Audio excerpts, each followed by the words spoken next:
Mr. President, Mr. Secretary-General, friends, I greet you in Te Reo Māori, the language of the tangata whenua or First People of Aotearoa, New Zealand. I acknowledge the leaders who are here, gathered in person after a long and difficult period. And as is tradition in my country, I also acknowledge those who have passed. Loss brings with it a chance for reflection. And as leaders, between us, we each represent countries and communities who have lost much in these past few years. Through famine, severe weather, natural disasters, and a pandemic. COVID-19 was devastating. It took millions of lives. It continues to impact on our economies and with that, the well-being of our people. It set us back in our fight against the crisis of climate change and progress on the Sustainable Development Goals while we looked to the health crisis that was right in front of us. And while we enter a period now where the crisis is subsiding, the lessons cannot. COVID schooled us. It forced us to acknowledge how interconnected and therefore how reliant we are on one another. We move between one another's countries with increasing ease. We trade our goods and services. And when one link in our supply chain is impacted, we all are. The lessons of COVID are in many ways the same as the lessons of climate change. When crisis is upon us, we cannot and will not solve these issues on our own. The next pandemic will not be prevented by one country's efforts, but by all of ours. Climate action will only ever be as successful as the least committed country as they pull down the ambition of the collective. Now, I'm not suggesting, though, that we rely on the goodwill of others to make progress. We need a dual strategy, one where we push for collective effort, but where we also use our multilateral tools to make progress. And that's why on pandemic preparedness, we support efforts to develop a new global health legal instrument, strengthened international health regulations, and a strong and empowered World Health Organization. It's why we're such advocates of the World Trade Organization and its reform to ensure supply chains remain open and critical goods and services are not subjected to protectionism in times of need.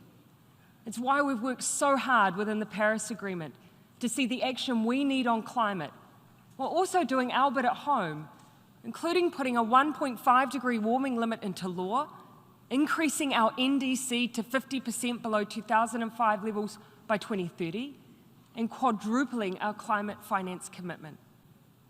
Now, whether it's climate, trade, health crises, or seeking peaceful solutions to war and conflict, New Zealand has always been a believer in multilateral tools.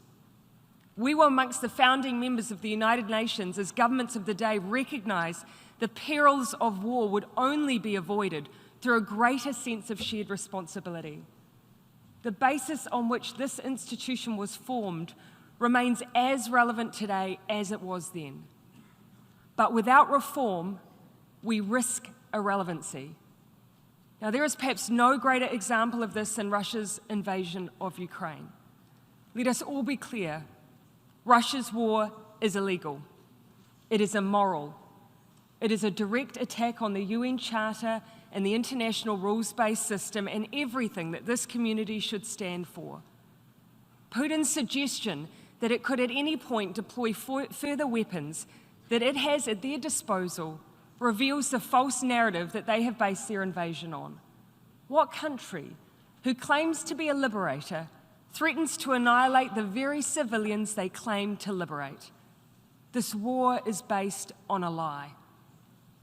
But I recognise that for the people of Ukraine who have lost loved ones, their sense of peace and security, their livelihoods, these are all just words. They need us as a global community to ask one simple question: what if it was us?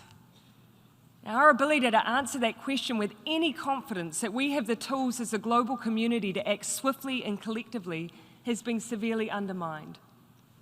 In March, when we most needed the UN Security Council to act in the defence of international peace and security, it could not. It did not fulfil its mandate because of one permanent member who was willing to abuse its privileged position. That was wrong. We will not give up on the ability of our multilateral institutions to stand up against this illegal war or to take on the many challenges we face. These institutions are the ballast we need, but it's a ballast that requires modernisation fit for the tumultuous waters we all face. That is why New Zealand was pleased to champion the veto initiative. Not only does it provide an opportunity to scrutinise the actions of the permanent member who cast a veto, the veto initiative gives the whole UN membership a voice where the Security Council has been unable to act. But we continue to call for more than that. For the United Nations to maintain its relevancy and ensure that it truly is the voice of the breadth of countries it represents, the veto must be abolished. Permanent members must exercise their responsibility for the benefit of international peace and security rather than the pursuit of national interest. There are other battles that we continue to wage as a nation, including our call for a global response to the use of nuclear weapons. Our history of championing not just non-proliferation, but a prohibition on nuclear weapons is grounded in what we have witnessed, but also what we have experienced. We are a nation that is both of the Pacific and within it.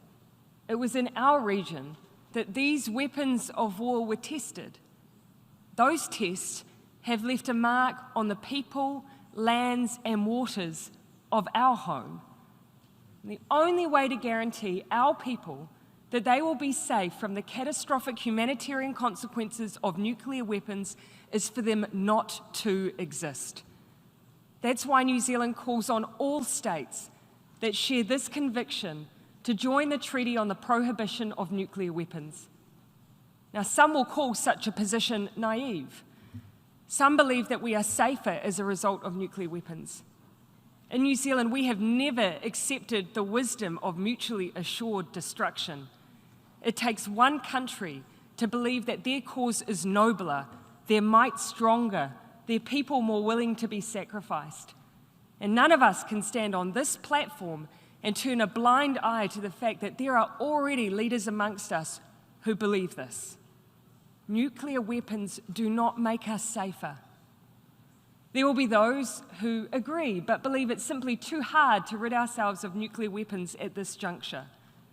There is no question that nuclear disarmament is an enormous challenge.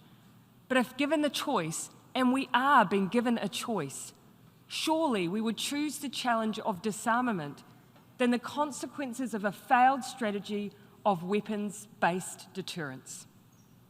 And this is why we will continue to advocate for meaningful progress on the Nuclear Non-Proliferation Treaty. Progress and consensus that was recently blocked by Russia and represented a backward step to the efforts of nearly every country in the world to make even some limited progress on nuclear disarmament and non-proliferation. None of this will stop New Zealand's advocacy.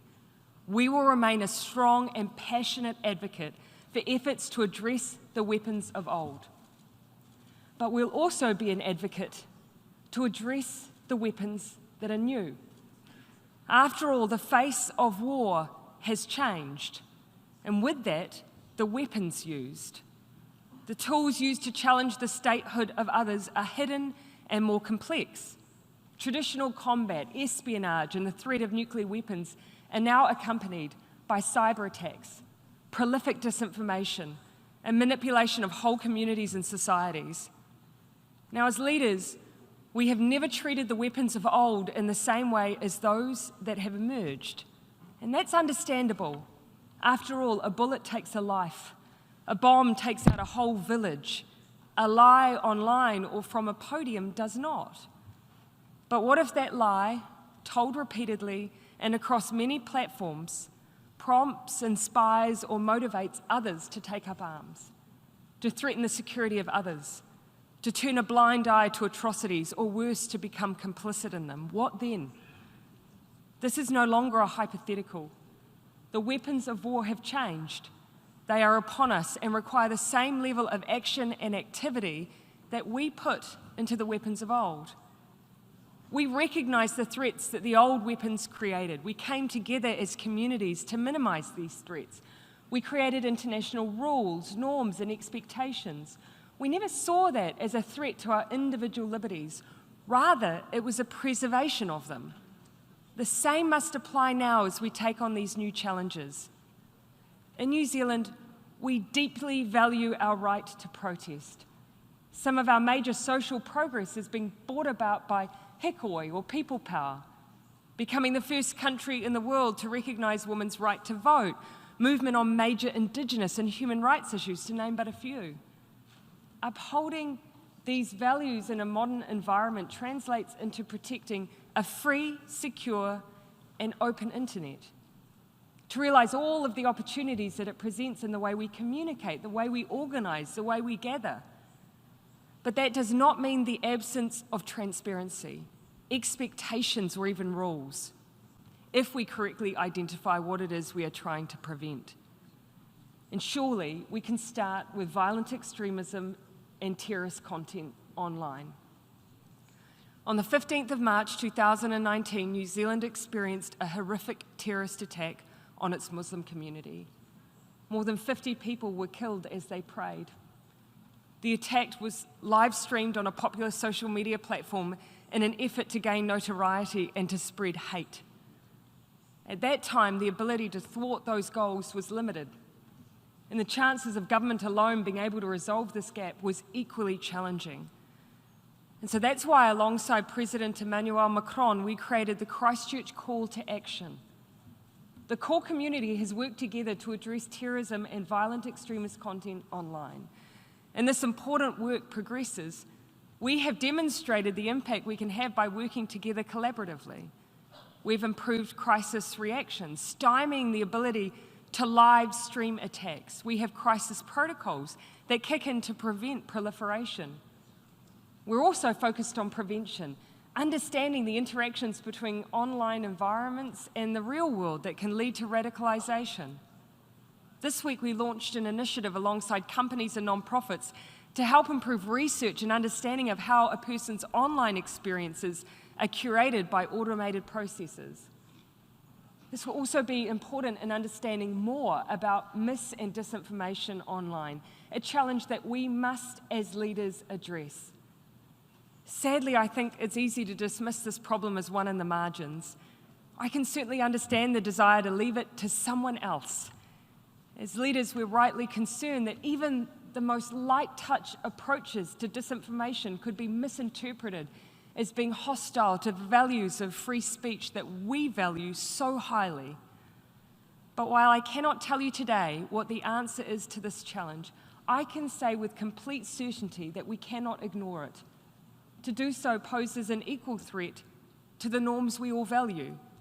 After all, how do you successfully end a war if people are led to believe the reason for its existence is not only legal but noble? How do you tackle climate change if people do not believe it exists? How do you ensure the human rights of others are upheld when they are subjected to hateful and dangerous rhetoric and ideology? The weapons may be different, but the goals of those who perpetuate them is often the same: to cause chaos and reduce the ability of others to defend themselves, to disband communities, to collapse the collective strength of countries who work together. But we have an opportunity here to ensure that these particular weapons of war do not become an established part of warfare. And so, we once again come back to the primary tool we have: diplomacy, dialogue, working together on solutions that do not undermine human rights but enhance them. For those who have not sought out the Christchurch Call to Action, I ask that you consider it. As with so many of the challenges we face, we will only be as strong as those who do the least. In these times, I'm acutely aware of how easy it is to feel disheartened. We are facing many battles on many fronts, but there is cause for optimism, because for every new weapon we face, there is a new tool to overcome it. For every attempt to push the world into chaos is a collective conviction to bring us back to order. We have the means. We just need the collective will.